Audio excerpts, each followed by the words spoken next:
Mis amados, ¿cómo estamos? Estamos hablando sobre clamar a Dios.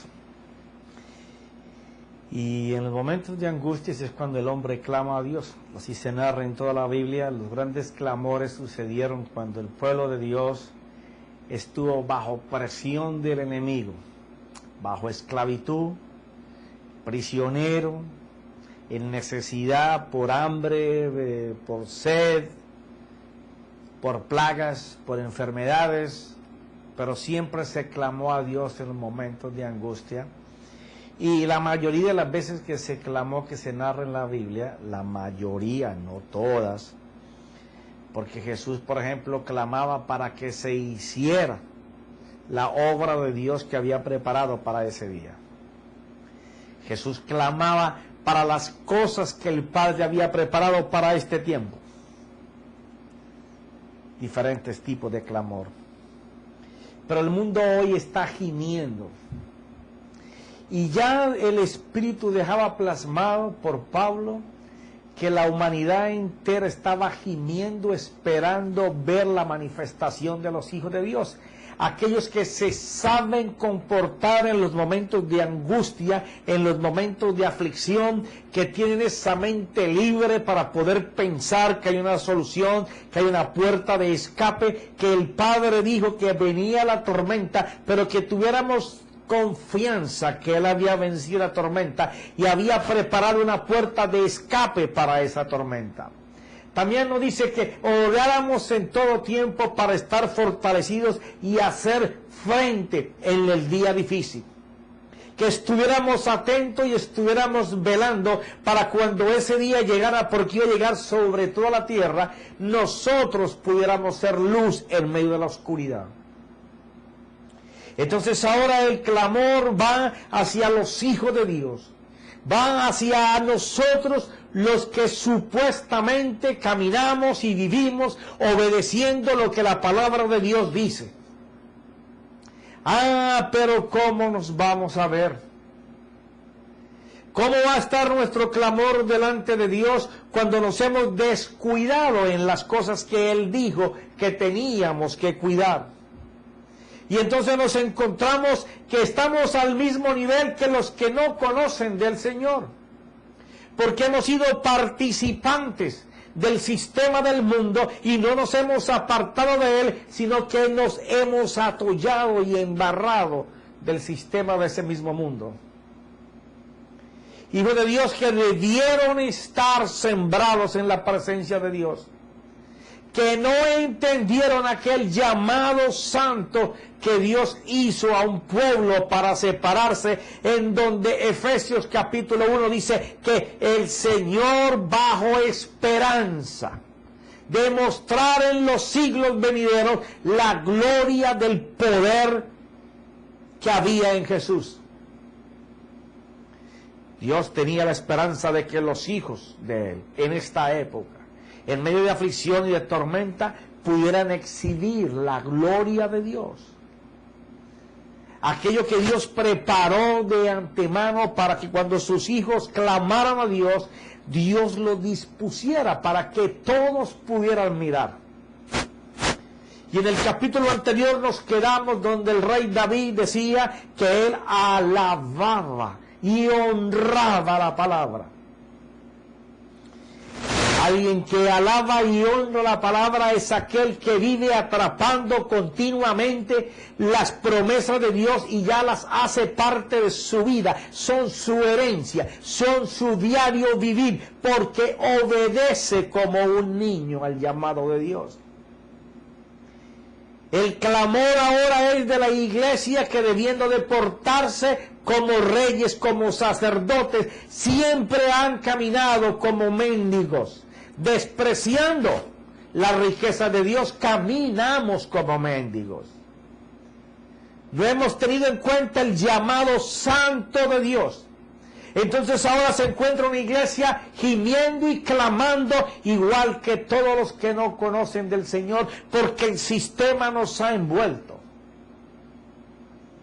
Sí, porque hemos hablado de aquel que está clamando porque continuamente ha estado en pecado y ha despreciado el sacrificio de la cruz. Pero ¿qué tal de los que estamos clamando y hemos valorizado la sangre de nuestro Señor, pero ahora nuestra fe no nos alcanza? Y tenemos que estar clamando de la misma manera porque tenemos las mismas necesidades que los que no conocen a Dios. Cuando si yo alabo y honro la palabra, la obedezco, porque alguien que honra a una persona se sacrifica por esa persona. Alguien que honra a una persona le demuestra su amor haciendo las cosas que le agradan a esa persona. Cuando el Espíritu está reclamando de alabar y honrar la palabra, está clamando desde el cielo para que tú y yo hagamos lo mismo con ella. Porque si la palabra tiene un poder operativo para poder hacer, ¿por qué no ha hecho? Hay un clamor desde el cielo. Y saber que el Señor dejó escrito en Efesios capítulo 3, que aún las potestades en los cielos, los ángeles que están en el cielo, están expectantes, deseando ver lo que la iglesia hace. Están esperando que lo que Dios colocó para que la iglesia hiciera en este tiempo, la iglesia lo haga. Pero nos encontramos con una iglesia que está gimiendo por necesidades, no está gimiendo por la gloria de Dios. Y no gime por la gloria de Dios porque no tiene presencia de Dios en su vida diaria. Entonces, ahora estamos como iglesia gimiendo por las mismas necesidades que el mundo tiene. Y no que nosotros no tengamos necesidades, sino que nuestras necesidades debieran estar cubiertas porque la palabra de Dios es fiel y verdadera. Romanos capítulo 3 habla de que no es que la palabra haya falseado. La palabra siempre seguirá siendo fiel y verdadera. Somos nosotros los que hemos fallado. Porque queremos obedecer a Dios en su palabra, que es el poder operativo que Dios tiene para, a través del Espíritu, influenciar nuestra manera de vivir, influenciar la manera de vivir para que no suene una palabra así toda disparatada, después me digan que no la entendieron. Es la capacidad que tiene el Espíritu Santo para influir en nuestra conducta, en nuestra moral, nuestra manera de pensar, de hablar y de hacer. Entonces se encuentra una iglesia que no está preparada para brillar como Dios la predispuso para que en esta época pudiera brillar. Porque siempre ha sido una mendiga de bendiciones. Sé que es una palabra fuerte, pero tenemos que empoderar la iglesia bajo la gloria de Dios. Mira lo que el apóstol Santiago escribió en su primer capítulo. Capítulo 1, versículo 2. Tened por sumo gozo. ¿Usted sabe qué es sumo gozo? Una alegría impresionante. Un deleite por el momento en que se está viviendo, un sumo gozo. Cuando alguien está esperando tener un niño y pasan años y no lo tiene, cuando lo tiene, tiene un inmenso gozo, un sumo gozo. Cuando alguien ha estudiado medicina con mucho esfuerzo y recibe su título de doctor, tiene sumo gozo. Aquel que ha estado disputando por tener un trabajo bajo determinados requerimientos y lo logra, tiene sumo gozo. Aquel que ha luchado por siempre para empezar el sueño de su vida en una empresa, una pequeña empresa, y hoy la empieza, tiene un sumo gozo. Aquel que ha estado trabajando, laborando como obrero para empezar la obra de Dios y la empieza y empieza a ver los frutos, que tiene un sumo gozo. Pero miren lo que Santiago va a decir, que debemos de tener sumo gozo. Tened por sumo gozo, hermanos míos, a la iglesia, el que os halléis en diversas pruebas. Ay, ay, ay. ¿Tú te has puesto a pensar esta palabra? El hermano del Señor está diciendo que cuando nos hallemos en pruebas, y en pruebas difíciles, que estemos en un sumo gozo.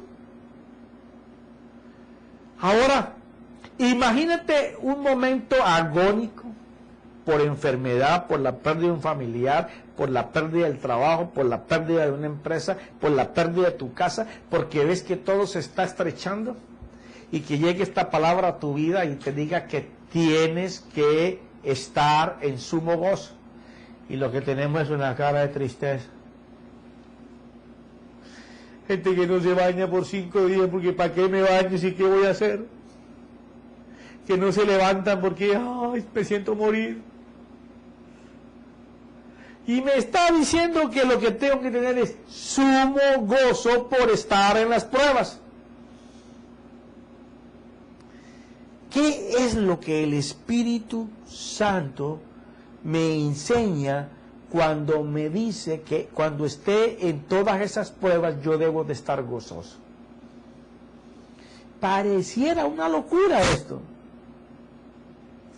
pero esto no es más que madurez en el conocimiento de la fidelidad de Dios, porque es muy diferente clamar a Dios en medio de una necesidad, sabiendo de que Dios lo va a hacer, que clamar a Dios para ver si Dios me escucha, o para ver si de pronto Dios se acuerda y hace alguito, o mirar a ver si es que Dios me quiere ayudar.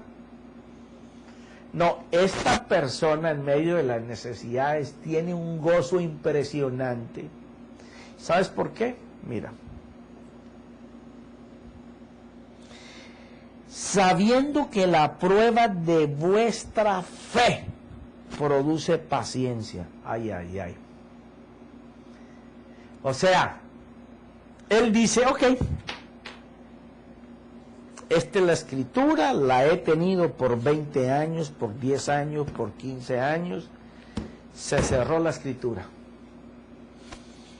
Ahora me encuentro en dificultades y estoy atribulado.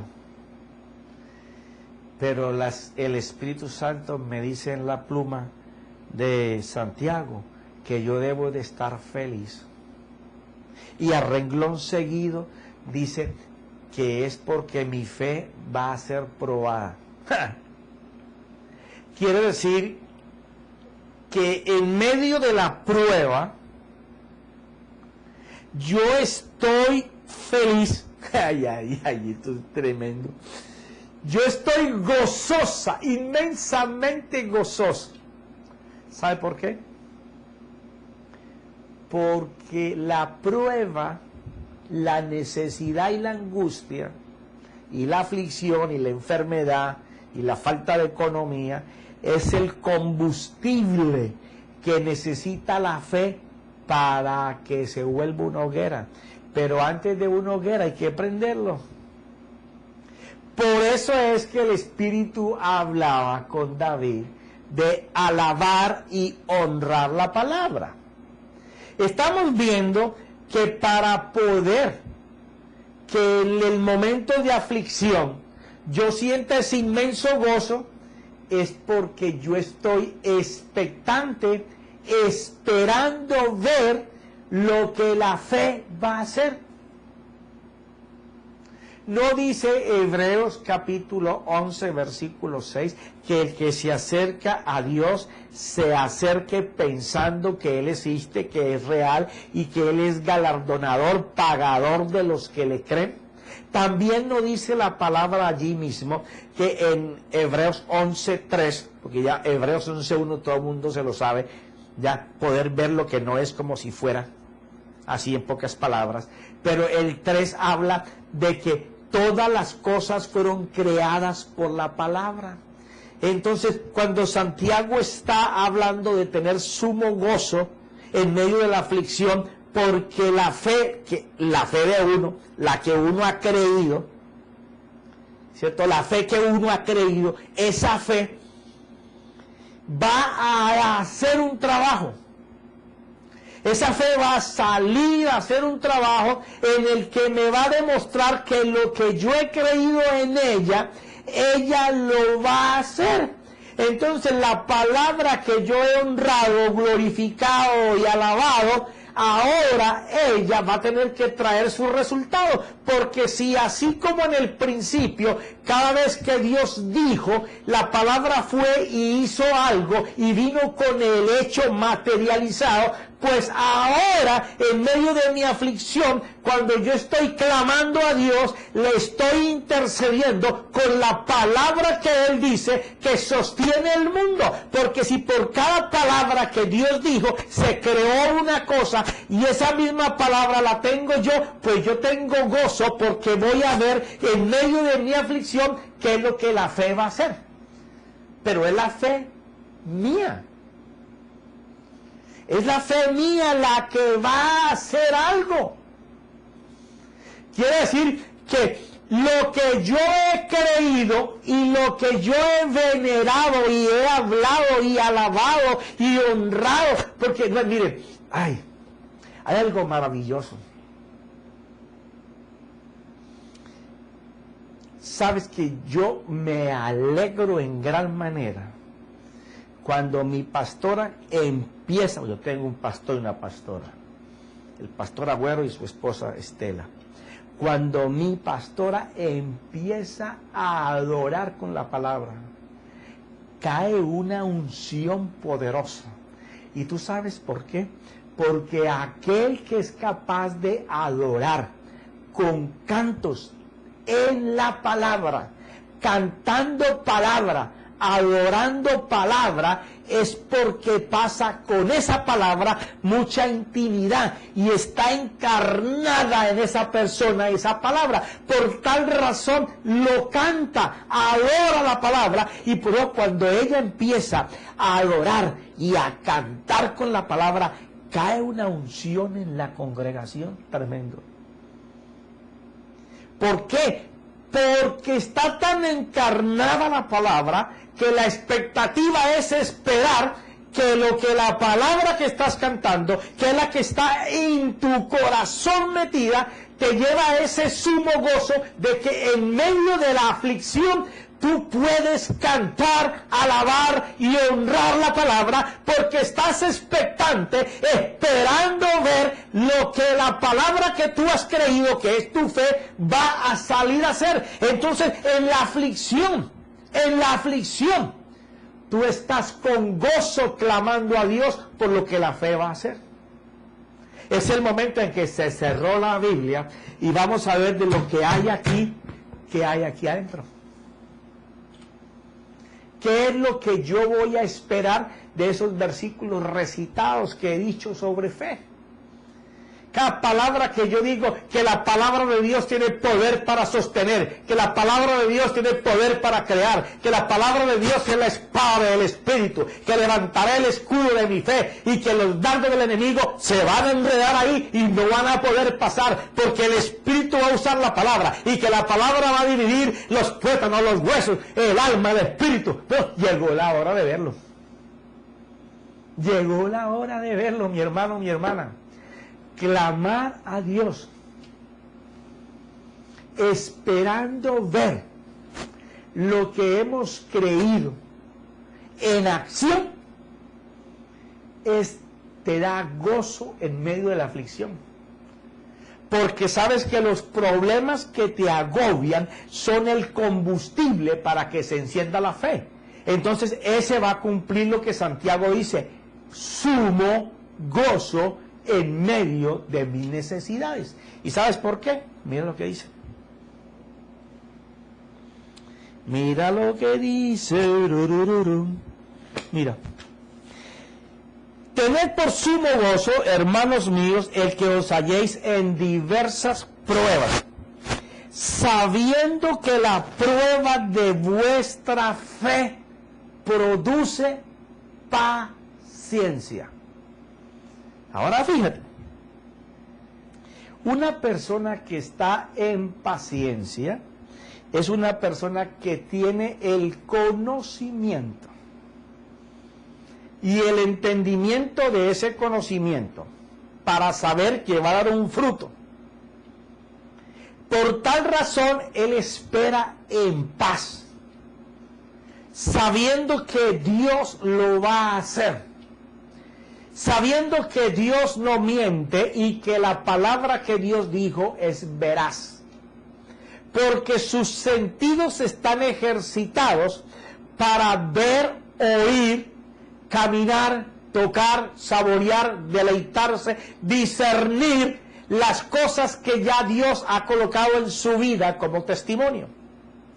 Ese puede esperar en paciencia porque él ha aprendido en el tiempo de su caminar en comunión con Dios a ser persistente, constante, resistente en contra de las adversidades, persiste como cabeza de pedernal, sabiendo que la flecha, la punta de pedernal, es la palabra de Dios que dijo en contra de las cosas. Ese no resiste en sus fuerzas, ese resiste y persiste y es constante porque sabe que en medio de la prueba su clamor a Dios va a ser escuchado, porque el que lo dijo fue Él, el que lo prometió fue Él, y si Él preparó para este tiempo una iglesia que estuviera gloriosa, tiene que ser una iglesia que esté empoderada, que en medio de las pruebas, porque las pruebas no van a mermar, las pruebas no van a mermar. Dice que es el tiempo en donde el ocio, el gastar mal el tiempo del hombre, en ataduras, vicios, en borracheras, le hacen hacer los temores que lo van a afligir. Dice que todo el mundo recibirá ese mismo tipo de aflicción, pero que nosotros debemos de velar, orando en todo tiempo, para que tengamos las fuerzas de Él, para poder vencer en los momentos de tinieblas. Y créeme, que estamos empezando los dolores de partos, porque mi Señor Jesucristo viene y yo estaré vivo para ver esa venida. Todo se ha cumplido. ¿Por qué no se ha de cumplir que mi Redentor viene y que yo seré levantado con Él? Mi gozo es que no importa la aflicción que haya, yo voy a ser en medio de la aflicción, y te invito a ti también, que seamos luz. Aunque el mundo tenga tinieblas, nosotros seremos la luz. Tendremos la palabra de aliento, tendremos la palabra de sanidad, tenemos la palabra de economía que va a cambiar las cosas. Les enseñaremos que la mejor bolsa es la bolsa del cielo, que allá se invierte pero que no se pierde, que ninguna inversión sobre la tierra puede pagar 100 veces más que lo que se coloca en el propósito de Dios por las almas. Ese es el sumo gozo de la iglesia. Pregunta: ¿estamos allí? ¿O estamos siendo arrastrados por el sistema del mundo? Y no estábamos velando, y no estábamos anhelando fervorosamente, con pasión, con desesperación, gastar el tiempo de ocio que antes le metíamos a las películas, telenovelas, los malos libros, la mala televisión, las malas películas, que no nos sirvieron de nada, sino de enseñarnos que el mundo cada vez está peor. Y no lo invertimos en la comunión con Dios. ¿Cómo podrá clamar un justo y un santo para que sea oído en el cielo si él está atado a las cosas de la tierra? Por eso empezamos la serie hablando de arrepentimiento. Arrepentimiento para los que, conociendo de Dios, han ignorado el llamado santo de Dios. Cuando Dios te llama a ser hijo, no solamente te llama a que te comportes como hijo, a que reines como un príncipe y un sacerdote, y que seas cabeza y no cola, y que estés arriba y nunca abajo, y que tu mano sea para bendecir y tu pie para conquistar, y que seas bendecido para bendecir y multiplicador. No, también te llama para que seas santo, para que te apartes de la contaminación espiritual del mundo, para que no te dejes abrazar, para que no te dejes enlazar y encadenar por el sistema que solamente te va a llevar a apartarte de la vida con Dios. Porque así como los sentidos de Eva fueron engañados en el paraíso, el día de hoy el diablo no ha cambiado de estrategia. Él sigue tratando de engañar tus sentidos porque sabe que por ellos te va a llevar a la carnalidad. Pero también toda la Biblia se ha escrito para recuperar los sentidos y volverlos espirituales. Porque el día que tú puedas escuchar la voz de Dios, podrás ver a Dios. Porque aquel que puede ver el espíritu de la palabra, ese podrá contemplar a Dios. Ese podrá hacer las cosas de Dios, podrá saborear la vida de Dios, deleitarse en ella, discernir el tiempo en que está viviendo, podrá tocar las cosas operacionales que la palabra y el espíritu van a hacer. Aquel estará invocando a Dios para que la presencia de Dios sea en él, porque si Jesús está retenido en el cielo hasta que todas las cosas sean restauradas en la iglesia, lo primero que se tiene que restaurar en la iglesia es un clamor a Dios, no por las circunstancias, porque si alguien tiene hambre y tú le das un pez para que coma, mañana volverá a tener hambre. Pero si le enseñas a pescar, él todos los días tendrá alimento. Así es nuestra alma. Al que tú más alimentes, ese es el que va a gobernar dentro de ti. O alimentas al hombre natural o alimentas al hombre espiritual. Tú decides. Clámale a Dios para que te abra el entendimiento y tú puedas ver que lo más importante de un clamor, después de haber hecho la paz con Dios, es anhelar fervientemente, con pasión, con desesperación, la presencia de Dios en nuestras vidas para no equivocarnos más, para hacer lo que Dios tiene en su corazón guardado, esperando que tú lo escuches y que yo lo escuche, que tú lo hagas y que yo lo haga, por lo cual tenemos que oír y ver lo que Dios dice para que lo podamos hacer. Ese es el clamor a que te invito en este día. ¿Quieres que tus circunstancias cambien? Clama a Dios por él. Todo va a cambiar. Lo que te aterra va a huir de ti si Dios está en tu vida y en la mía. Pero lo seguiremos en el próximo capítulo. En el nombre de Cristo Jesús. En el nombre de Cristo Jesús. Amén y amén.